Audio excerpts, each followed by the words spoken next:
The concept of money that we've been taught our whole lives is false. The idea that money is scarce or hard to come by is not true at all. Money is not scarce. Well, to the people that know how it works. Before the concept of money was created, people would often trade goods or services to get what they want. A cow for 2 sheep, or a service for food or gold, and so on. However, the idea of money started when these institutions called banks would store people's gold and give them a receipt or paper bill that equate to the amount of gold that the person put in the bank. So in theory, the receipt they have is given a value that equates to how much they have stored at the bank. And if you give the receipt to someone else, they can use that to get the gold that you put in the bank. Hence, it was a 1-to-1 ratio back then on the value, since it was backed up by the gold you put in. Some people would then go around trading using these receipts for other goods. As trade continues, more people pick up on the notion that everything that has these paper bills are given some value because of the society they're in. And when you look at it logically, it's easier to carry these bills than bars or coins of gold or other goods.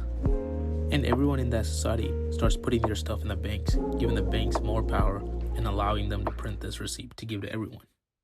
Alright, think about this. The only reason the dollar or whatever currency has value is because of the value we give it. If the dollar isn't backed by the full faith and credit of the US government, then it wouldn't have any value at all.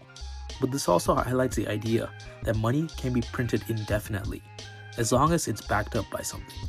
In the case of the US, it can be continued to print freely due to how powerful and well known the US is at the moment. Now let's change the perspective and talk about poverty. The reason poverty exists is because the powerful don't want them to have money. They want them to be poor to show an example to the middle class of what not to be. Think about it. When you see someone in poverty, you feel bad for them. But you also think to yourself, thank goodness that's not me. I don't want to be in their situation, right?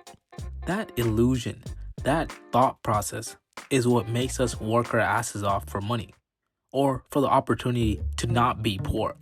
If everyone had money, then no one would work. So this creates an illusion that money is valuable and you work hard to obtain it. In other words, poverty isn't what you do to yourself, but what the higher-ups do to you. Another point to bring up is hunger. Logically speaking, we have so much food in the world that no one should ever go hungry. If you take a trip to your public landfill or waste disposal area, you can see that there's so much food there left to rot. This notion brings into focus that most of the worldly suffering a lot of people go through is caused by people in power. Now, this gets into the topic of working. The people in charge, the higher-ups, create this artificial misery to make people work. If you didn't witness or see any misery, then you have no reason to work. Like I said before, you see poor people, you don't want to be in that situation, so you work. Poverty creates this illusion that makes money valuable. However, the real value is not in the money, but rather the work that we do.